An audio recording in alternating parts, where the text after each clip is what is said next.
Since its beginning, Louisiana has been a stronghold for the French language in its unique culture. But now, the state is losing it. In 1960, there were about 1 million French speakers in the state, but as of 2023, estimates pin that number at just 120,000, with only 20,000 of them speaking Cajun French. In fact, there's more Spanish speakers in the state now, totaling about 160,000. The decline of French has happened rapidly, and there's more at stake than just losing the language in the state. It risks losing important parts of its culture too. But to understand how Louisiana plans to save their French, we have to look at how they got it in the first place.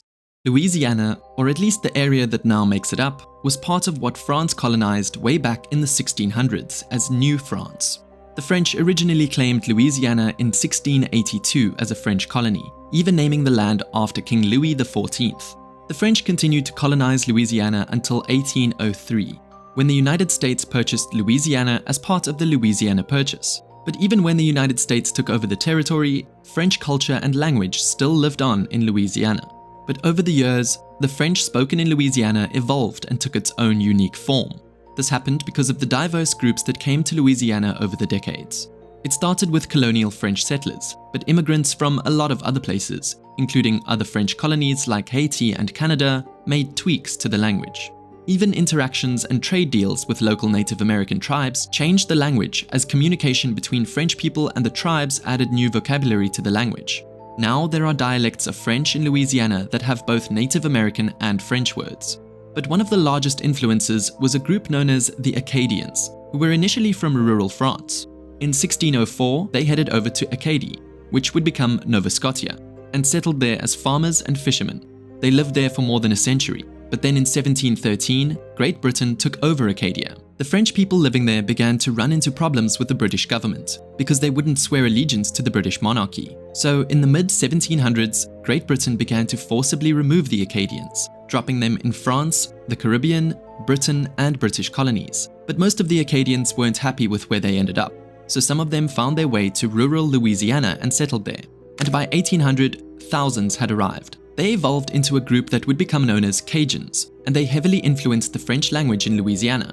Ultimately, these diverse influences created a version of French that became known as Cajun French, a language unique to the region. Now it represents a unique blend of people and cultures in addition to a language.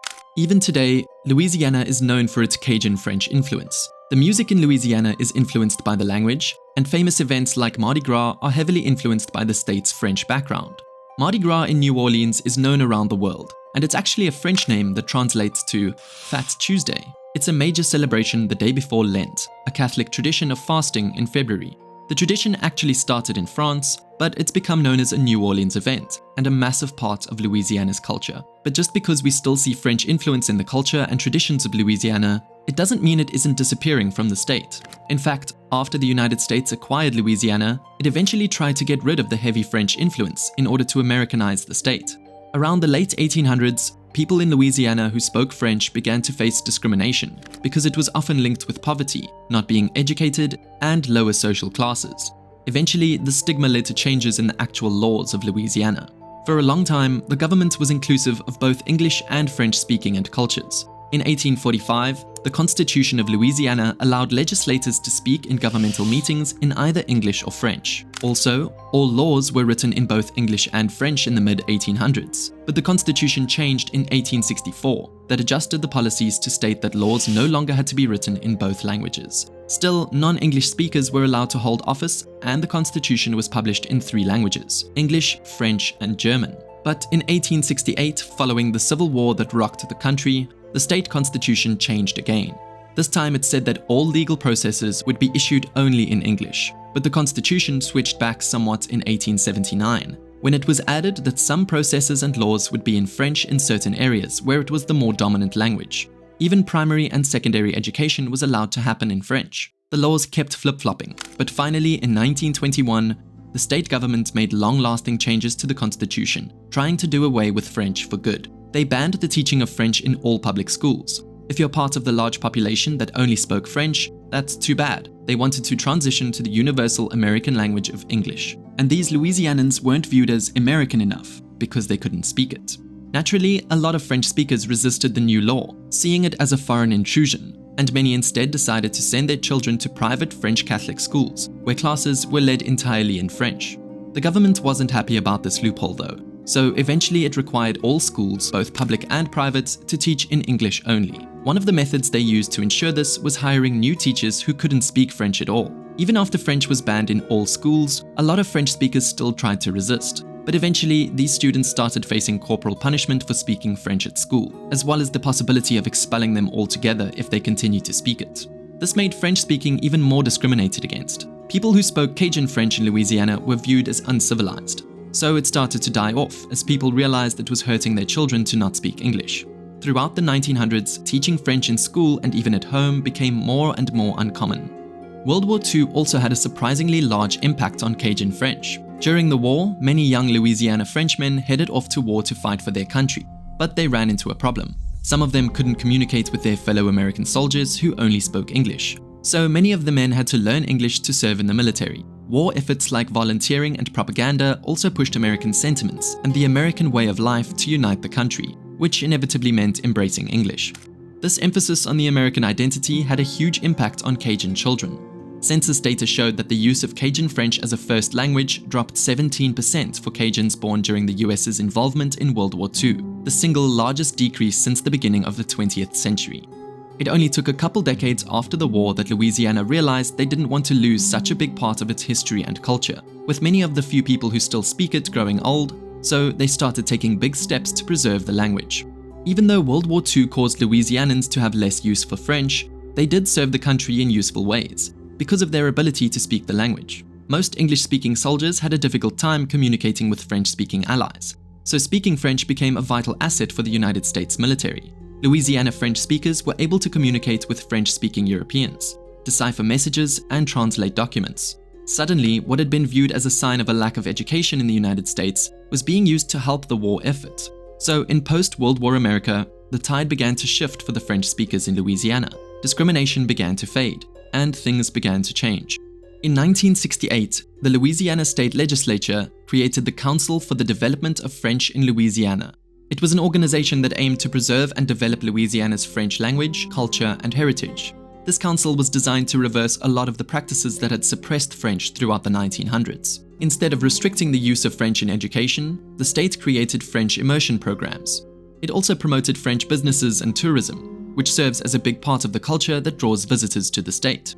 Finally, in 1974, Louisiana got rid of the requirement that all schools instruct in English. Instead, the Constitution acknowledged the right of Louisiana French people to preserve and promote their cultural roots and keep using the language. Another big legal win for Louisiana French people came at the federal level in 1980. There was a case that went all the way to the Supreme Court, called Roach v. Dresser Industrial Valve and Instrument Division. The case was brought by a man named Calvin Roach, who claimed that his employer, Dresser Industries, fired him because of his Cajun heritage. The Supreme Court ruled in Roach's favor. The decision had a lot of implications for the Louisiana French people. It established the Cajuns as an ethnic group, protected under the Civil Rights Act. This meant that businesses couldn't discriminate against Cajuns based on their race or heritage. The case was huge for Louisiana French after decades of discrimination against French-speaking people in the state. With this ruling, the federal government had officially recognized the value of the Louisiana French culture and language. In the 90s, French also started being added to some signs and packaging in Louisiana, such as in the French Quarter in New Orleans and Lafayette. That brings us to today, where unfortunately Louisiana French is still almost extinct. One of the biggest obstacles to saving the language is making sure young people learn it. Most of the people who speak Louisiana French are over the age of 70, and many young people don't make it a priority to learn the language. After all, Spanish is just so much more useful in the country overall. So how does Louisiana plan to change this? Well, the Council for the Development of French in Louisiana is still at work today to bring French to young people. There are about 100,000 students in French immersion schools in Louisiana today. But even these French immersion programs don't always work like they're supposed to. Some of the immersion programs focus a lot more on formal French rather than Cajun French, because teachers often come from other places like France and Quebec.